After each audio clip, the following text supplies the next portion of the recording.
পরিত্যক্ত বাড়ি। এ বাড়িতে আমার জন্ম, আমার বাবার জন্ম, আর এরা বলছে এটা নাকি পরিত্যক্ত।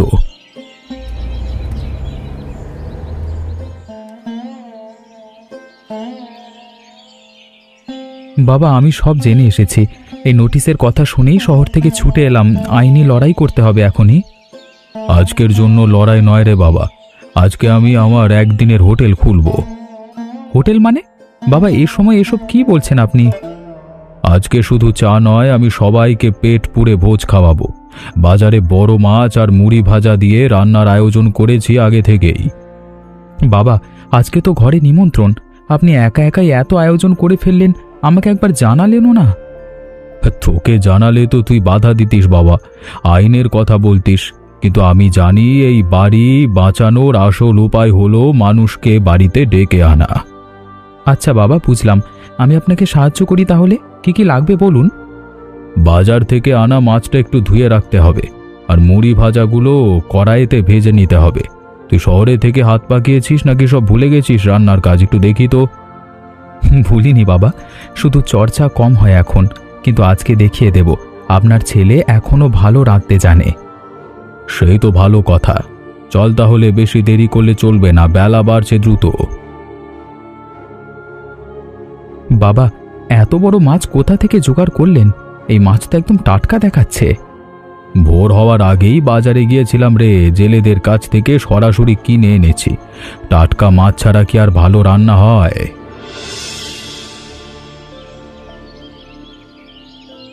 দেখ অভিজিৎ, এই বোর্ডটা আমার বাবার আমলের। আজকে আবার এটাকে জীবন্ত করে তুলব আমি। বাবা, এই হোটেলের গুরুত্ব তো অফিসারেরা বুঝবেন না। ওরা তো শুধু কাগজপত্র দেখে বিচার করে। কাগজপত্র দিয়ে সব বোঝা যায় না রে বাবা। মানুষ যখন এ বাড়িতে বসে হাসি মুখে ভাত খাবে, সেটাই তো আসল প্রমাণ।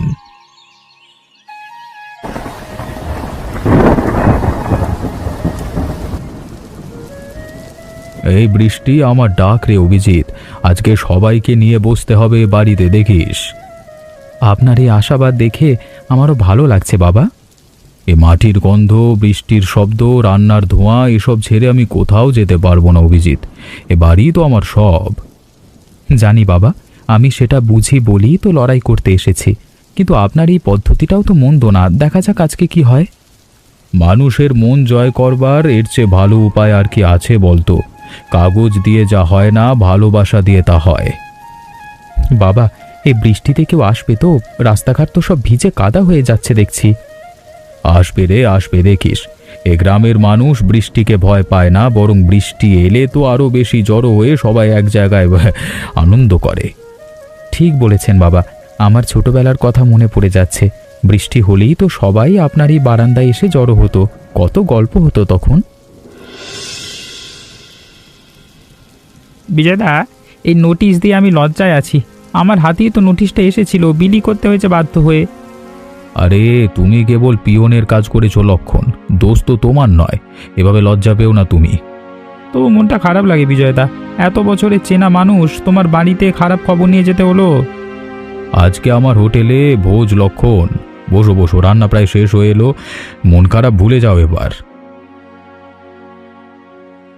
এ কি গন্ধ বিজয়দা?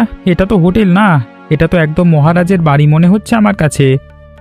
বাবা আজকে সবাইকে চমকে দেওয়ার প্ল্যান করেছেন, আপনিও বসে পড়ুন, দেরি করবেন না একদম। তা বিজয়দা, আজকে এত বড় আয়োজন কেন হঠাৎ? কোনো বিশেষ দিন নাকি? বিশেষ দিন বলতে হ্যাঁ, বলতেই পারি সেটাকে। আজকে থেকে আমি ঠিক করেছি এ বাড়িকে সবার বাড়ি বানিয়ে ফেলবো। যে যখন আসবে তাকে খাওয়াবো। বাহ বিজয়দা, এ তো দারুণ চিন্তা। তোমার মতো মানুষ এই গ্রামে সত্যিই কম আছে। কম আছি বলি তো আরো বেশি করে চেষ্টা করা উচিত, তাই না লক্ষণ?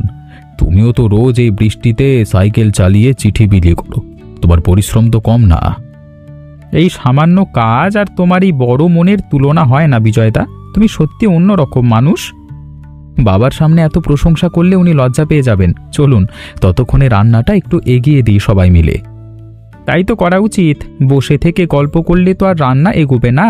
বলো কি করতে হবে, আমি হাত লাগাচ্ছি এক্ষুনি।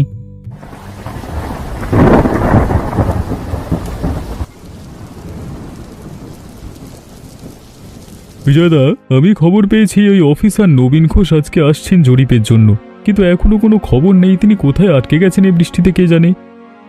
আগে খাবার খাও গৌরদা, চিন্তা পরে করব। আজকে আমি আলু পোস্ত, চিচিঙ্গা ভাজি আর ইলিশের পেটি দিচ্ছি সবাইকে। একদিনের হোটেলে এত আয়োজন বিজয়দা, তা আমি তো বসেই গেলাম তাহলে। হ্যাঁ, না বলে থাকতে পারলাম না এত সুন্দর গন্ধ পেয়ে। আরে প্লেট নিন, আজকে আমার বাবা নিজের হাতে সবাইকে পরিবেশন করবেন। বাহ, তাহলে তো আজকের দিনটা সত্যি বিশেষ হয়ে গেল আমার জন্য। বিজয়বাবুর হাতে রান্না খাওয়ার সৌভাগ্য তো সবার হয় না। এই গৌরদা, আপনিও তো ঠিক সময় এসে পড়লেন। বসুন বসুন, একসাথে খাবো আজকে সবাই মিলে। হ্যাঁ, কিন্তু বিজয়দা, ওই নবীন ঘোষ যদি সত্যি আজকে এসে পড়েন তাহলে কি করবেন? উনি তো জরিপের কাজই আসছেন। আসুক না, তাকেও তো খাওয়াতে হবে। অতিথি যখন আসে তখন তার পরিচয় জিজ্ঞেস করে খাওয়াতে নেই, আগেই খাওয়াতে হয়। এটাই তো তোমার সবচেয়ে বড় গুণ বিজয়দা, সবাইকে সমান চোখে দেখা। আজকের দিনটা তাহলে সত্যিই ভালো কাটবে মনে হচ্ছে। এই গৌরদা, শুনেছি নাকি এই অফিসার নাকি খুবই কড়া মানুষ, নিয়ম মেনে চলেন সব সময়। তা জানি না রে লক্ষণ, তবে বিজয় দাদার এই মন ভোলানো আপ্যায়নের সামনে কড়া মানুষও নরম হয়ে যায় বলি আমার বিশ্বাস।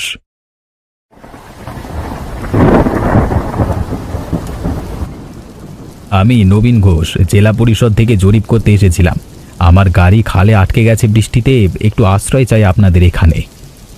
আসুন আসুন, ভেতরে আসুন। আমার বাবা আজকে হোটেল খুলেছেন, আর না খেয়ে আজকে কেউই যেতে পারবে না এই বাড়ি থেকে। হোটেল? এই বৃষ্টির মধ্যে হোটেল খুলেছেন উনি? আসুন আসুন, ভিজে গেছেন দেখছি খুব। আগে গা মুছে নিন, তারপর খাবার খাবেন আমাদের সাথে।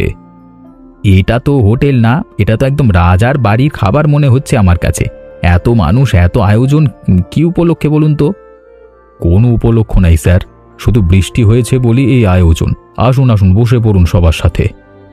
কিন্তু আমি তো আপনাদের ঠিক চিনি না, হঠাৎ এভাবে আসাটা কি ঠিক হবে? আপনাদের অসুবিধা হবে না তো? একদমই না স্যার, এ বাড়িতে অতিথি মানেই আপনজন। আপনি বৃষ্টিতে আটকে গেছেন, এটাই তো যথেষ্ট কারণ আমাদের অতিথি হওয়ার জন্য। ধন্যবাদ আপনাদের। সত্যি বলতে এমন মন থেকে আপ্যায়ন শহরে খুব একটা দেখা যায় না আজকাল। শহরে সময় কম থাকে বাবা, গ্রামে সময়ের অভাব নেই, তাই এখানে মানুষ এখনো একে অপরের জন্য সময় বের করতে পারে। কথাটা ঠিকই বলেছেন।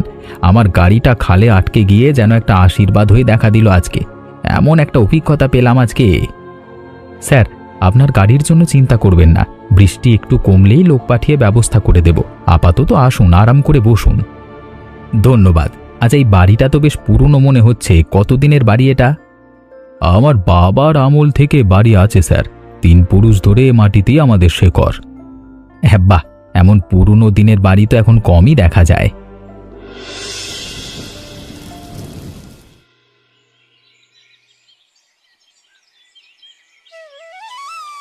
বিজয়বাবু, ভোজে পুঁইশাক না থাকলে চলে বলুন তো? আমি নিজের হাতে ভেজে দিচ্ছি, এক্ষুনি দেখবেন কেমন স্বাদ হয়। তুমি এসে গেছো মনিদা, তাহলে তো ভোজটা একদম পরিপূর্ণ হয়ে গেল। তোমার হাতে রান্না ছাড়া কি চলে কখনো? একটু সাবধানে, মাছের ঝোল পড়ে গেলে আজকের ভোজ শেষ। তখন কি করব আমরা? এ হাতটা পিছলে ঢাকনাটা পড়ে গেল হঠাৎ। তোমরা হাসছো কেন এত? আমার তো লজ্জা লাগছে এখন। হ্যাঁ, মানে আরে নাও নাও, হয়ে গেল পুঁইশাক আর কুমড়োর চচ্চড়ি। এবার সব রান্না শেষ, শুধু পাটি বসাতেই, মানে পাটি পেতে সবাইকে বসানো বাকি। হ্যাঁ মনিদা, তোমার হাতের চচ্চড়ির স্বাদ আজও আগের মতোই আছে দেখছি, একটুও কমেনি এত বছরেও। তোমার প্রশংসা পেলে রান্নার আনন্দই বেড়ে যায় বিজয়বাবু। এবার সবাইকে ডাকো, খাবার ঠান্ডা হয়ে গেলে স্বাদ কমে যাবে। আমি সবাইকে ডাকছি এখনই, আসুন সবাই, খাবার একদম তৈরি। এত সুন্দর গন্ধ পাচ্ছি বহুক্ষণ ধরে, আর তর সইছে না আমার। বিজয়দা, তাড়াতাড়ি বসিয়ে দাও সবাইকে। এই দেখো, লক্ষণের তো খিদে তো পেট একবারে চোঁচো করছে। আর যাও যাও, সবাই গিয়ে বসে পড়ো, আমি পরিবেশন শুরু করছি এক্ষুনি। চলো চলো সবাই চলো, উঠানে পাটি পেতে বসি আজকে। বৃষ্টি একটু ধরেছে, খোলা হাওয়ায় বসে এবার খাই। আমার এই পরিত্যক্ত বাড়িতে আজকে এত মানুষ ভাত খাচ্ছে, গল্প করছে একসাথে। এই মাছের ঝোলের গন্ধে পুরো গ্রাম মেতে উঠেছে আজকে। এটা কি পরিত্যক্ত বাড়ির চিহ্ন বলে মনে হয় আপনার? আরে বাহ, এই স্বাদ তো অসাধারণ। এটা বোধহয় আমার এত বছরের চাকরি জীবনের সেরা খাওয়া হয়ে গেল আজকে। নবীনবাবু, বিজয়দার হাতের রান্না একবার খেলে ভোলা যায় না। আমরা তো প্রতি বছরই অপেক্ষা করি এমন ভোজের জন্য। সত্যি বলছি স্যার, এই ইলিশের ঝোল খেয়ে আজকে আমার সারাদিনের ক্লান্তি একদম উবে গেল। এই তো, এটাই তো আমার হোটেলের আসল পুঁজি। মানুষের ভালোবাসা আর একসাথে বসে খাওয়ার আনন্দ। কাগজে যা লেখা থাকে থাকুক না কেন, এই আনন্দটাই তো আসল। বিজয়বাবু, আপনার কথাগুলো শুনে সত্যি মন ছুঁয়ে যাচ্ছে। এত সহজ ভাষায় এত বড় কথা বলতে খুব কম মানুষকেই দেখেছি আমি। নবীনবাবু, এই গ্রামে বিজয়দাকে সবাই এভাবেই চেনে। তার বাড়ির দরজা কোনো দিন কারোর জন্য বন্ধ হয় না। সত্যি বলছি স্যার, এ গ্রামে কারোর বিপদ হলে সবার আগে বিজয়দার কাছেই ছুটে আসি আমরা। আরে থামো তোমরা, এত প্রশংসা শুনতে লজ্জা লাগছে আমার। খাও তো, এবার ঠান্ডা হয়ে যাচ্ছে খাবার। বিজয়বাবু, এই মুগ ডালের ঘন্টটাও অসাধারণ হয়েছে। আপনার হাতে যেমন জাদু আছে, প্রতিটা পদই আছে। ঠিক বলেছেন নবীনবাবু। এ বাড়ির রান্নার সুনাম তো আশেপাশের গ্রামেও ছড়িয়ে পড়েছে। মানুষ দূর থেকেও আসে বিজয়দার হাতে রান্না খেতে। আরে এই ইলিশের ঝোলটা তো আজকে একদম অন্যরকম হয়েছে বিজয়দা। বিজয়বাবু, আইন অনুযায়ী বাড়ির ব্যবহারের প্রমাণ চাই আমাদের। এই ভোজটা তো একটা সাদামাটা ব্যাপার, এটা কি সরকারি কাগজে ধরা যাবে? স্যার, আমি বাড়ির 10 বছরের সংস্কারের বিল, জমির দলিল আর নকশা সবই নিয়ে এসেছি সাথে করে। গৌরদা আর লক্ষণদা এই বিষয় নিয়ে সাক্ষীও দিতে পারবে আপনাকে। বেশ, কাগজপত্র তো ঠিকই আছে দেখছি, কিন্তু শুধু কাগজে তো সব প্রমাণ হয় না, তাই না? ঠিক তাই স্যার, আর এই ভোজটাই তো তার সবচেয়ে বড় প্রমাণ। কারণ আমি গতকাল থেকেই বাজার করেছি এই আয়োজনের জন্য। এ বাড়ি কোনোদিন খালি পড়েছিল না। এটা তো গ্রামের মিলন মেলা হয়ে আছে সব সময়। ঠিক বলেছে অভিজিৎ, আমি নিজেই সাক্ষী। এ বাড়িতে প্রতি বছর কোনো না কোনো উৎসব হয়, মানুষ আসে যায় নিয়মিত।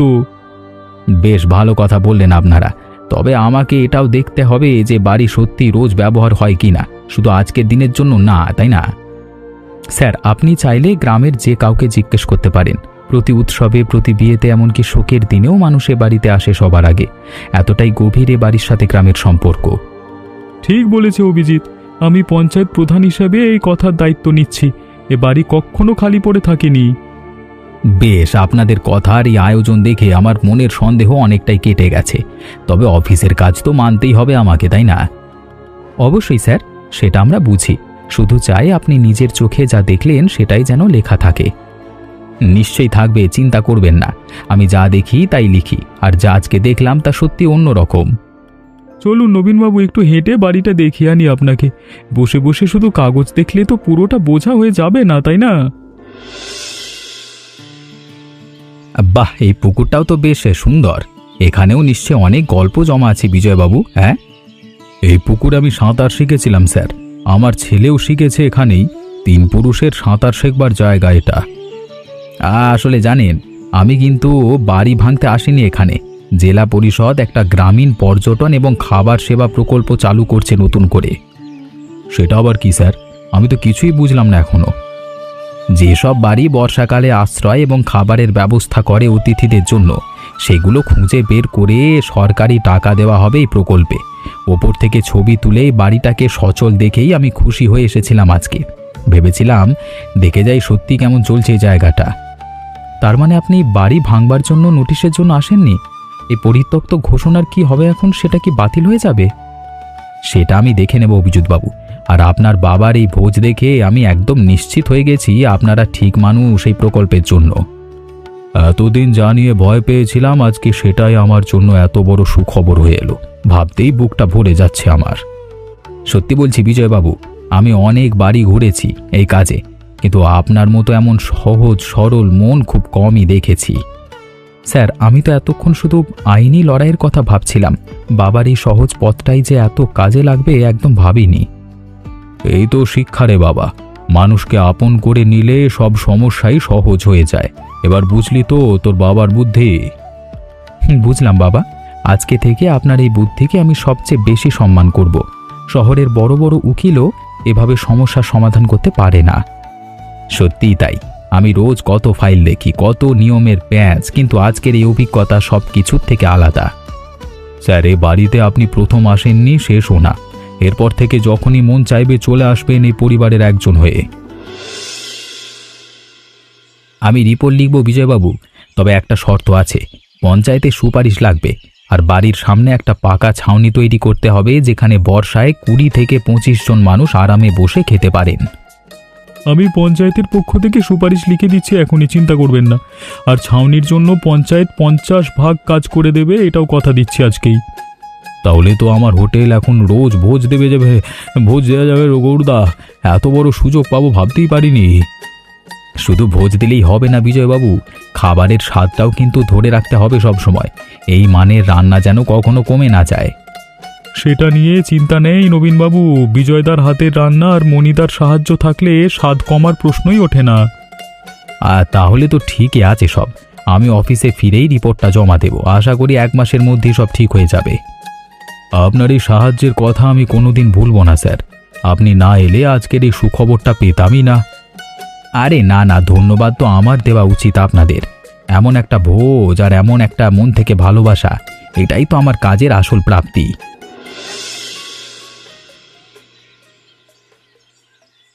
বাবা, এই যে জায়গাটা, ঠিক এখানেই ছাউনিটা হবে। আমি আগে থেকেই একটা নকশা এঁকেছিলাম আপনাকে দেখানোর জন্য, দেখুন। বাহ, তুই তো আগে থেকেই সব ভেবে রেখেছিলিস দেখছি। এত সুন্দর পরিকল্পনা, আমার তো দেখেই ভালো লাগছে। সাবধান, দই যেন নকশায় না মাখে, না হলে এই সুন্দর প্ল্যানটাই নষ্ট হয়ে যাবে।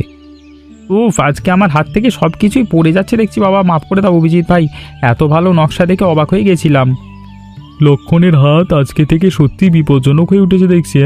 সবাই সাবধানে থেকো তার পাশে। সত্যিই দারুণ পরিকল্পনা করেছিস অভিজিৎ, কিন্তু এত টাকা খরচা হবে না? মানে এসব করতে গিয়ে খরচা হবে না টাকা? বাবা, এই খরচের কথা আপনি ভাববেন না। শহরে আমার চাকরি ভালোই চলছে, এ বাড়ির জন্য এটুকু তো করতেই পারি। তুই এত ভাবিস আমাদের জন্য, এটাই তো আমার সবচেয়ে বড় পাওয়া রে বাবা। ঠিক আছে, তোর পরিকল্পনা মতোই এগোই তাহলে। বাহ অভিজিৎ, বেশ সুন্দর করে এঁকেছো তো। ছাউনিটা এখানে হলে তো পুরো উঠোনটাই অন্যরকম দেখাবে। ঠিক তাই গৌরদা, আর এই জায়গাটাই তখন হবে আমাদের সবার বসবার আসল জায়গা, যেখানে সবাই একসাথে বসে খেতে পারবে আরামে, বৃষ্টি হোক আর রোদ। এই তো একদম শহরের মতো নকশা। আমাদের গ্রামেও এখন এমন সুন্দর জায়গা হবে দেখছি। লক্ষণ, এবার তো তোমার হাত সামলে রাখতে হবে সারাক্ষণ, নইলে সুন্দর নকশাটাও কোনো একদিন হারিয়ে যাবে তোমার হাতের গুণে।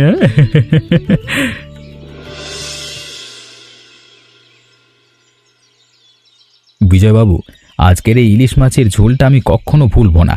এমন স্বাদ, এমন মন থেকে ভালোবাসা সত্যি কমই দেখা যায় আজকালকার দিনে।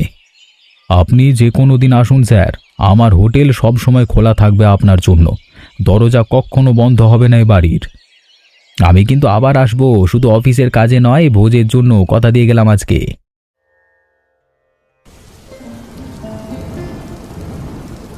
এসব কি করছেন? খাবার তো এখানেই রেখে দিলেই হতো।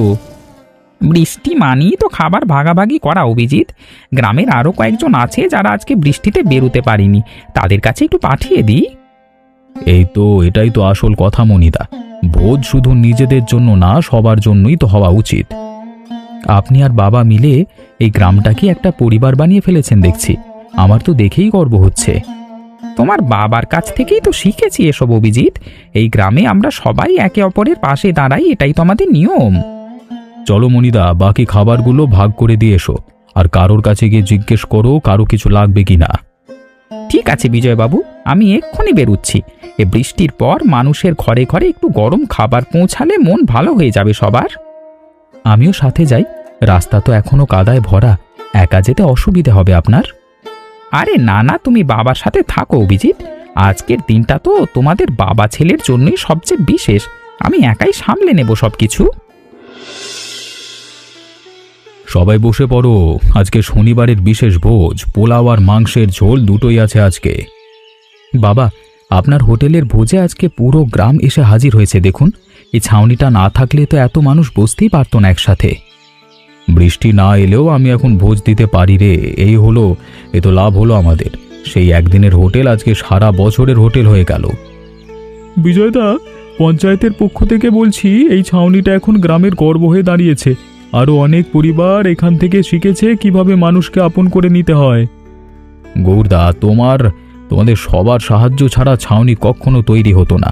এ কৃতিত্ব শুধু আমার একার নয়, পুরো গ্রামের। ঠিক বলেছেন বাবা, এই 3 মাসে আমি দেখেছি কিভাবে সবাই মিলে একটা স্বপ্নকে সত্যি করে তুলেছে। মনিদা, তুমি আজও সেই আগের মতোই আছো, সবার আগে অন্যের কথা ভাবো। এই গুণটাই তো তোমাকে সবার প্রিয় করে তুলেছে।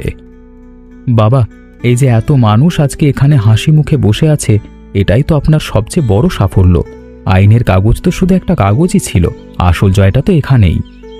ঠিক বলেছে অভিজিৎ। বিজয়দা, তোমার এই হোটেল এখন শুধু একটা বাড়ি নয়, এটা আমাদের সবার গর্বের জায়গা হয়ে উঠেছে। জানো গৌরদা, সেদিন যখন নোটিশটা পেয়েছিলাম ভীষণ ভেঙে পড়েছিলাম মনে মনে, কিন্তু আজকে মনে হচ্ছে ওই নোটিশটাই আমাদের একটা নতুন জীবন উপহার দিল।